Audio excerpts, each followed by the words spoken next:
Hills family, thanks for joining us for this week's online teaching. We are in Easter season, and I always find Easter to be a time of hope as we consider that Jesus is the first fruits from the dead, the resurrection life that is to come, and hope for this life and the future. And then I check out the news, and it's not. It's just so much happening, so much brokenness in our world that there's like this disconnect, and I find myself on the outside looking in, especially when it comes to politics. I feel like an exile. I look at what the right has to offer. I look at what the left has to offer. I look at our two candidates for president this year. Like, we have scoured the land. We've searched high and low for the best possible people to lead us. And this is what we got. I don't know if it's just me. I'm like, really? Again, deja vu. Here we go. And for the next 4 weeks, our teaching series is Political Exiles. And you might be wondering, like, why? Just why?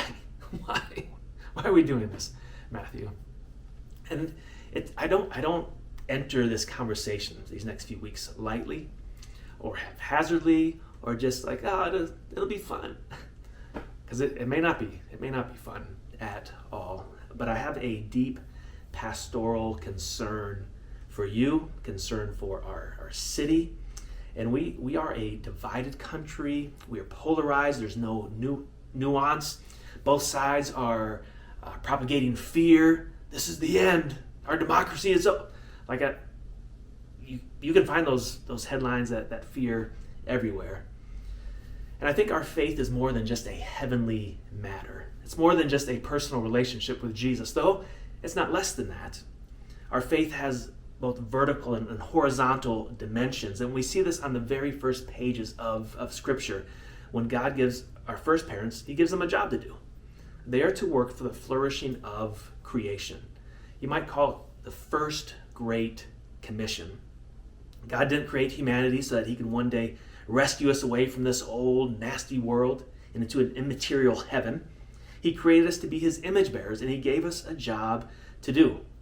And when we see it in Genesis 1 and 2, is that God gave us dominion over His creation. He entrusted us with authority. And so we have, as humans made in God's image, we have a unique capacity to both relate to God and to reflect His rule in the world.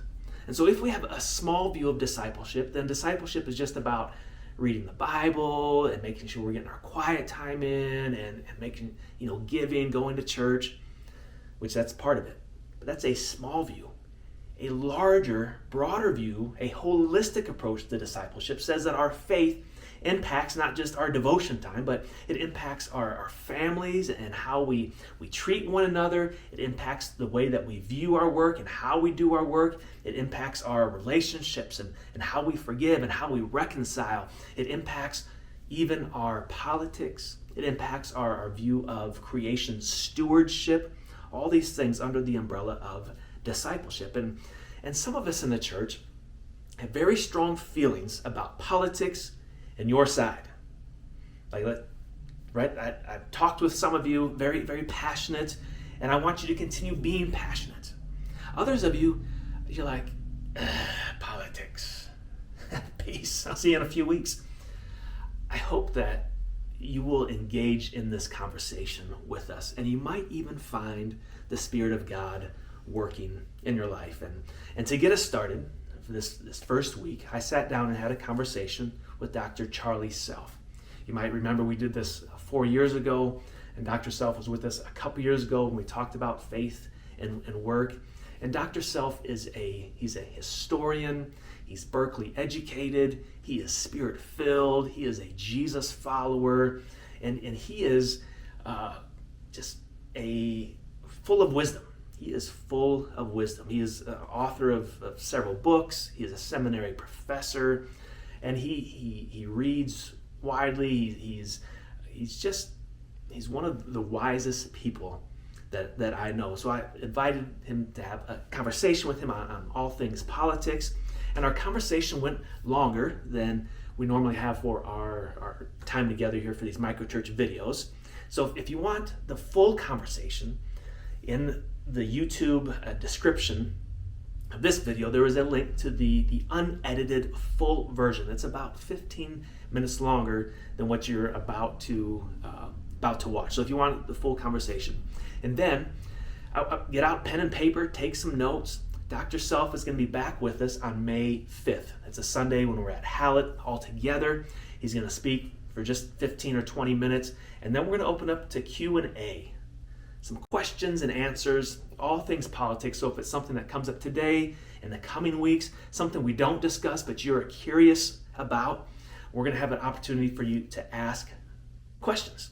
And you can do so anonymously if you prefer. So make sure you're with us on Sunday, May 5th. Check out this conversation with Dr. Charlie Self. Grace and peace. Well, I have with me Dr. Charlie Self. He is no stranger to the Hills Church. Dr. Self, we are so honored that you've taken time. I know that you are actually out of state with your family this week, but you made time to chat with us. So thank you so much for being on the call today. Well, I'm really grateful to be with our Hills family of faith and address what are some really important subjects and ideas so that we can serve God as we participate in the social world that we're in. Yeah, I want to start off with a softball, an easy question right off the top. Can you give us a brief theology of governance? Thanks. Well, Easy. let's do it in 4 parts. So the Hebrew scriptures, or what we call the Old Testament in the Bible, has the nation of Israel as God's elect given civil and ceremonial and moral laws to govern their existence. And they obviously, through much of their history, failed to live up to those high ideals in so many ways. And after the final exile to Babylon and during the Babylonian Empire in the 6th century before Christ, we have a complete shift and theologically in Scripture from God's people as sort of a civil nation to God's people as exiles and dual citizens in whatever location they find themselves in. And what's interesting is the influence of Judaism and later on that foundation Christianity is actually going to grow because of the scattering of the populace throughout the North African, Mediterranean, Southern Europe, and what we call Asia Minor or Turkey and beyond. So those difficult moments for God's ancient people become pathways for the engagement of God's people in the expanded Israel we call the church to be involved. The second phase are the teachings of Jesus and the apostles in the New Testament. And I'd like to just highlight 4 scriptures that can be really helpful to dig into. In Luke 20:20, the religious leaders think they're going to catch Jesus being a political rebel or a political sycophant, and he's neither, when they say, should we pay taxes to Caesar or not? And Jesus answers, well, whose picture is on the coin? And they said, well, Caesar's. And he goes, well, give to Caesar what you owe Caesar, but give to God what you owe God. So paying taxes and being a part of civil society peaceably, Jesus made it very clear that was acceptable, without, of course, sanctioning imperial Rome's paganism. This is followed through by Romans chapter 13, the first 8 verses. Paul gives a very extensive theology of governance where he says, insofar as a government is punishing evil and protecting the good and carrying out its God-given functions, Christians should be good citizens of that government. Now, Paul himself is going to experience when a government doesn't do that well. Sure. And so there's a point of conscience there and a point where a government goes from being God's appointed entity for peace and becomes, something very negative.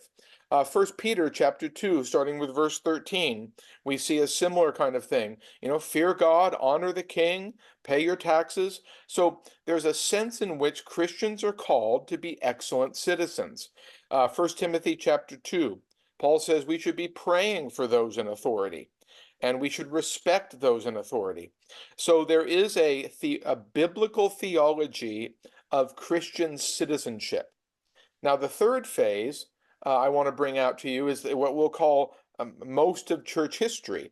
And this may surprise people because we usually have the Western narrative in our mind, but Yeah. most Christians for most of history have been minority groups in various nations. And Mhm. even when their kings or emperors or chieftains are Christian, they're not usually advancing the gospel by virtue of imperial decree or military might.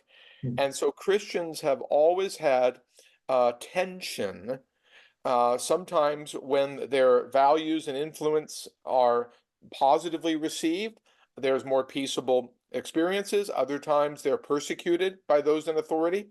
And so that has been the story of Christianity for almost 2 millennia. Yeah. In parts of the world where Christian monarchs, and again, I want to be careful because there's all different varieties of governance, but where there are empires, sometimes the church has been received favorably, but there is always tension because even within ecclesial structures that cozy up to political power, there are still priests and prophets and pastors and others who are saying, hold it a minute, to be Christian, it does not mean to behave the way you're behaving. Yeah. So there's always been tension, and there should be, between Christians who are first dedicated to God's kingdom and then doing their very best to persuasively bring their values and ideas to a culture, to both evangelize and to influence culture. In the last 300 years, we have then a fourth phase, which is this interesting combination of Christian influence to make the world a better place and complete freedom of conscience and no theocracy. Mhm. And I would consider this to be a huge advance, both of kingdom values, but also of human freedoms. And to be fair, there are both Christian leaders and non-Christian leaders that are at the very forefront of this, whether it's the American Revolution, the first part of the French Revolution, other changes both in Europe and beyond. Where there are Christian influences around the world today, there is a greater opportunity for freedom of conscience and a greater opportunity for pluralistic and democratic traditions to continue. But there's always going to be a certain amount of tension because of the necessity of wanting for all others the rights we want for ourselves. And Yeah. so if we want our own freedom to worship, we have to want that for our neighbors who see the universe differently. Yeah. And I think it's helpful to bring in that historical perspective because I feel like in our moment as a country and within the church, we feel like this is like it's never been like this. We've never had this tension like we have now. But it makes me think when you mention this tension that the church has faced throughout history, like maybe we're not the anomaly that we think we are, and that the church has No, had these tensions for a no, long. we're not. Bishop Ambrose, toward the end of the fourth century, forced Emperor Theodosius to kneel in the snow outside the church after he had massacred a bunch of Thessalonians to keep his power in that part of what is today Greece. And the emperor had to perform all kinds of penance, even though he was officially a Christian emperor. The bishop said, "You're not welcome around the table of the Lord Mhm. with that kind of policy." Now that's an anomaly of its own, Sure. but there were other moments like that, and so the church has always had a prophetic witness to hold people accountable first to their own faith and then to basic values. And in the last 3 centuries, the church has promulgated the notion of real freedom of conscience, because when there is a free market of ideas and a free market of religious opportunities, religious communities of all kind flourish as opposed to a state church. And this is why America is a more religious nation than Western Europe with its history of state churches. Hmm.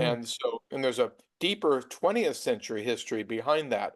Um, but it's important to see that. So conservative leaning or liberal leaning, whatever those words mean today, people who take their Christian faith seriously genuinely want that first freedom of conscience. Yeah, no, that's good. And looking at history in the last 250, 300 years, what have been the different approaches of Christians to politics? Has there been any major shifts or major, uh, Sure. yeah, points of disagreement among Christians? Well, borrowing from the work of both Reinhold and Richard Niebuhr from the 20th century, but also borrowing from Luther, Calvin, Augustine, and many other sages throughout our history, there's three tendencies Christians have when it comes to kind of engagement in the larger, and I'm going to say the larger social and political sphere. And we're assuming, by the way, good citizenship, moral behavior, peaceable Yeah, relations with neighbors. But three kind of one is withdrawal. This would be an example of devout Quakers refusing to engage in the American Revolution, for example, as pacifists, and they continue to have a pacifist witness. Mennonite Christians would withdraw in the area, not all areas, but in the area of any kind of military engagement or government enforcement that involves the threat of violence. That's a point of conscience for some Christians. Others withdraw even more severely, and have their own economy. So, a second version is sort of you used the term in our conversation, which I kind of like, a takeover. We'll call it neo-theocratic. You know, we wanna see every area come under Christ. We want to see Christ as Lord of all areas of society. If by Christ as Lord you mean by influence, persuasion, you mean by conversion, by conversation, that's a wonderful sense of wanting the goodness of the gospel to influence things, all the while allowing your Muslim, Buddhist, and Hindu friend to go to their temples and mosques and carry out their lives peaceably. So that's the tension. And so there isn't much takeover anymore. I want to say this carefully, especially after the American Civil War and after both all of the European powers got rid of slavery. And with the rapid decolonizations of the 20th century, takeover really isn't an option for most Christians. Um, in fact, people have heard the term Christian nationalism yeah, thrown around quite a bit and often conflated with white nationalism. And just to remind everybody historically, Christianity was born at the convergence of continents and cultures. It remains a majority non-white religion through her entire history. She influenced European society, sometimes for good and sometimes ecclesial power being abused. She influenced the Americas, sometimes for good and sometimes that language being abused. But the actual percentage of people who are wanting some form of white or Christian nationalism or theocracy to be imposed is very small. hmm, And there's a big distinction between wanting to persuade people to be Christians. Obviously, that's our goal as believers, and persuade that Christian virtues can influence legislation and policy, prudentially, practically speaking.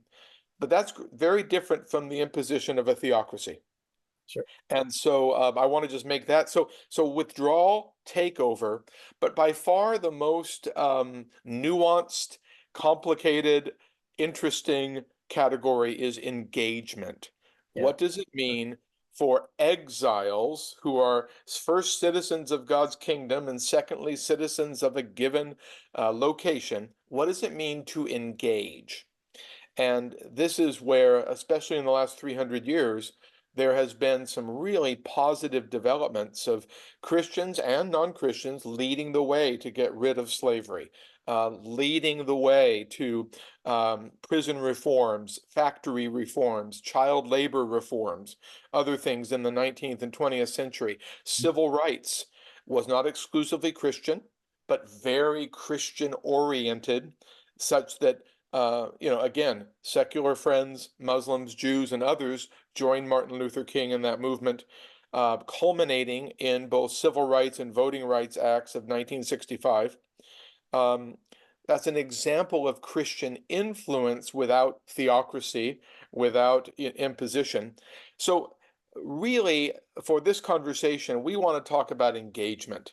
We want to talk about discerning, courageous, and wise engagement because we believe that the Holy Spirit, who lives in every believer, wants us to bring down payments of God's future kingdom of justice, peace, and joy, down payments of reconciliation and peacemaking, down payments of the end of conflicts and peacemaking.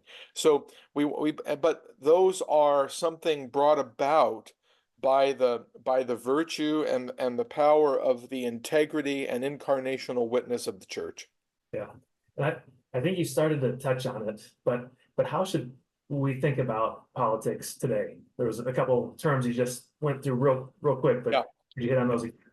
Well, I think, remember, the word politics refers, and I'm not trying to be too technical here, but it refers to our public life and the good of the community. We have the word almost like a swear word now. That's Yeah. politics and those politicians. But what we're really talking about is our shared decisions for the common good. And in the American system, we have democratic tendencies, but we elect representatives. We don't vote on everything. We elect representatives to then enact what we consider to be policies rooted in our moral framework that makes sense. So Christians should be thoroughly engaged in caring deeply about who's in public places of influence. We can't all be experts on every topic. Sure. That's for sure. And I'll talk about the problems of engagement, but we should care deeply about the common good of all around us. And so we need to get politics out of the realm of an epithet or a swear word and return it to the realm of, hey, how do we have a more flourishing society in my neighborhood, not just the nation, but in my neighborhood? How do we work together with the variety of domains God's ordained in the world to really make the world a better place? So Christians should engage. Now, there's a difference between engaging politically toward the common good and being ensnared by political ideology. Mm. Okay. And political ideology is when a particular framework, human framework, overtakes our Christianity. I'll give you an example so it's not just Yeah. kind of theoretical. Um, a Christian can say on this particular area of medical care or this particular area of public education, I tend to lean a little bit more conservative, or I lean a little bit more toward the government engaging in that more actively. Mm. And by the way, I'm not using conservative or liberal as negatives here, but just as sort of descriptors. Sure. But there's a great difference between saying, out of my convictions and out of what I think is best, I'm going to kind of lean this way or that on this particular issue. That's different than being ensnared by liberalism or conservatism Yeah. Yeah. and being ensnared by a scorecard. So I'll give you a really personal example from my time in seminary in Berkeley, California. Most people have heard of Berkeley, quite a lively place for all kinds of movements. Mhm. And in one seminary class, we were studying some of Paul's letters, and it was a Master of Divinity class, people preparing for ministry. And I was the only student in the class that actually believed Paul wrote these epistles to Timothy. Okay. And people were stunned. Like, and they had never met a Pentecostal intellectual. They had never met someone who was, Yeah. of my type. Right. And so I gave my historical and theological reasons for the authorship of Paul, but the questions started coming.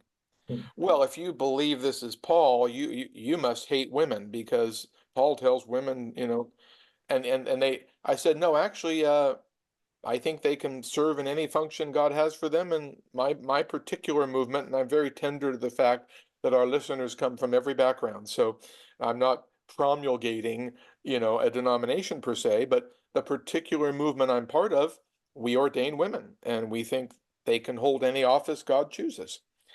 Well, that shocked them. Oh, you must be for the death penalty then. And I said, well, actually, no, I'm not. It's applied so unjustly, disproportionately to the marginalized and the vulnerable. So we need a justice system. We need to protect society, but I'm not for the civil death penalty. And then they go, oh, but oh, by the way, I am pro-life. But I'm pro-life from conception to coronation, and that means the poor and the broken and the vulnerable and the physically and mentally challenged and the aged as well as the unborn deserve dignity and care. Yeah. And one person said, I've never heard this before. Mm. But you see, I wasn't fitting their scorecard, Yeah. the conservative or liberal scorecard. And I'm not here saying my opinions are the only ones Christians can have, by the way, but rather we have to be so careful that words that end in ism Mm. don't overtake our theology. Yeah. Yeah. Yeah. And so I think there's room for Christians to really have lively conversations, prayer, discernment on how best to achieve the public good on a completely biblical and moral foundation. Yeah. I think there are some things that are really absolutes for Christians, but I think there are other things that we have room to really discover. In fact, the modern welfare state wasn't dreamed up by Marxists. The modern welfare state came about in the late 19th, early 20th century by Western European Christian leaders saying nobody should die hungry, cold, and alone. Mm. And so the idea of healthcare or old age pensions or retirements for factory workers, yeah, there were secular folks on the left that were for this, but there were a lot of churches and Christians coming at it from a completely different angle that said this is a good thing.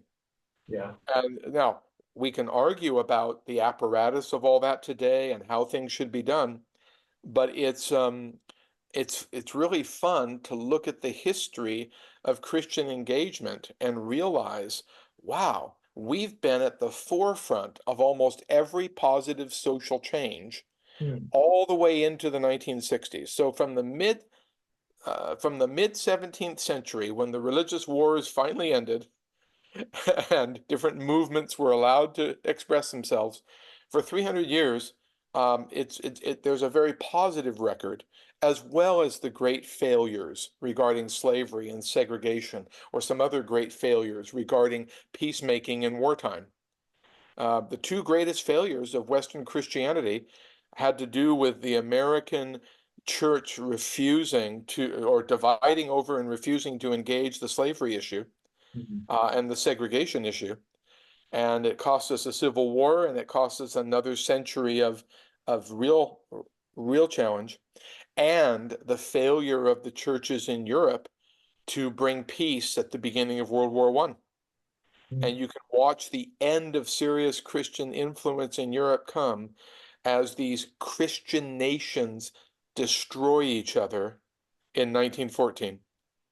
And even with 500,000 troops coming out for a truce at Christmas, imagine if they had refused to go back to their bunkers. Imagine the impact of but the failure of church authorities and the failure of Christian leadership in these areas.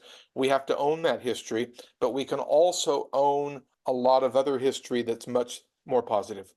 You started to touch on polarization in the last 40 years. Why are we so polarized? Like I think there's, and it's been accelerating, but I think there's two reasons for the polarization. One is the the the ideological captivity, um, and that kind of instantly having a more extreme scorecard for your side of things.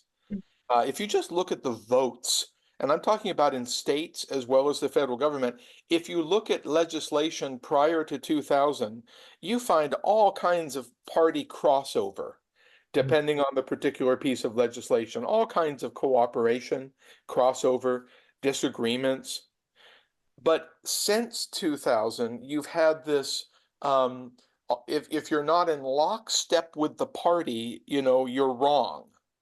And this is something very devastating to practical wisdom and proximate justice and kind of taking steps forward together. In 1997, Speaker of the House Newt Gingrich and President Bill Clinton did a lot of negotiation, but they literally were the last time they balanced a budget. Yeah. They got 4 million people off of welfare to work. They and part of it was Speaker Gingrich had a certain mandate within Congress. Clinton was under pressure because of some of his personal decisions, but they both couldn't achieve it alone, and they had to together achieve something. Yeah. But underneath it, for all the imperfections, and we can find many in both of those men, underneath it, they shared a common set of values.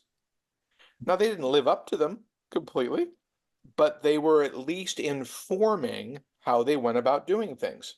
I'm saying that as a historical example because it's been a long time, other than an immediate response to crisis, obviously. It's been a long time since that kind of, discussion and deliberation takes place. So ideology. The other one is the information age makes reactions more important than reflection. And this is, Say that I'm again. going to say it again. The information age that's been exponentially growing since 2000, right? When the internet really becomes ubiquitous. Yeah. Makes reactions more important than reflection. So think about the immediacy of data versus researching a subject well. And so I wanted to share these principles for countering that. How do we become more thoughtful? Yeah. And by the way, the answer isn't to not take in data. The answer isn't to shut down our computers. But there's 4 things that I think are underneath everything we've been talking about today that I wanted to share. Number 1 is we have to process our reactions well. We all have first reactions to things. And by the way, I'm not talking about birthday parties or tragedies but talking about issues. Yeah. Politicians, public figures. If I say AOC, Donald Trump, Taylor Swift, Oh boy. Tim Tebow. Okay, these are just personalities. Okay, these are people. Just saying those names, there's now reactions going on. Yeah. Okay, the point isn't we haven't sinned yet, but to not pause and reflect on our reactions. And as part of this processing our reactions, a little subpoint here, we have to evaluate words and actions, not judge people. This is really important. So when somebody asks me, what do you think of, and fill in the blank, of a person? My answer is always, well, what essay, article, speech, words, actions do you want me to evaluate? I can't evaluate, I don't judge a person. That's the prerogative of God. That's good. I can like and dislike. So processing our reactions. Number 2, we need to consider our essential values or foundations? What is our framework as Christians, we would say, what does the Bible say? What does Christian tradition say about that issue? Okay. Now, not every issue has a verse to it, but there's Christians have thought about these things. Yeah. Number 3, we have to pursue good research. This is hard. We have to take time to make sure we see different perspectives and that the people offering them have some knowledge of them, whether it's through investigative journalism, research science, historical training. Now, a thoughtful person who's not an expert can still do something thoughtfully, but we want to pursue good research. And then number 4, we want to present our considered opinions in a way that leaves room for dialogue, leaves room for continued growth where possible. Yeah. Yeah. And so I think this polarization, coming back to the original question, the polarization comes out of a reactive world instead of a thoughtful world. And it comes out of conscious and unconscious captivity to personalities and ideologies. For example, there are people who so dislike the former president or the current president that they can't even evaluate a sentence that person says that might be true. Yeah. And there's reasons why people may not like the former president or the current president, but their sentences or even policies can still be good, bad, or in between. And will we become the critical thinkers that help people think through things? That's so good. That's so good. Dr. Self, as always, so appreciate your time and your thoughtfulness in all these matters. I always enjoy our time together, and when we can catch up outside of church matters, just grabbing lunch. It's always so. It's more than just informative. It's more than just enlightening. It's good for the soul. It's good for the soul. So I appreciate your insight in these matters, and so thank you so much for joining us. It's my great honor to be part of the Hills family, and let's continue to grow together.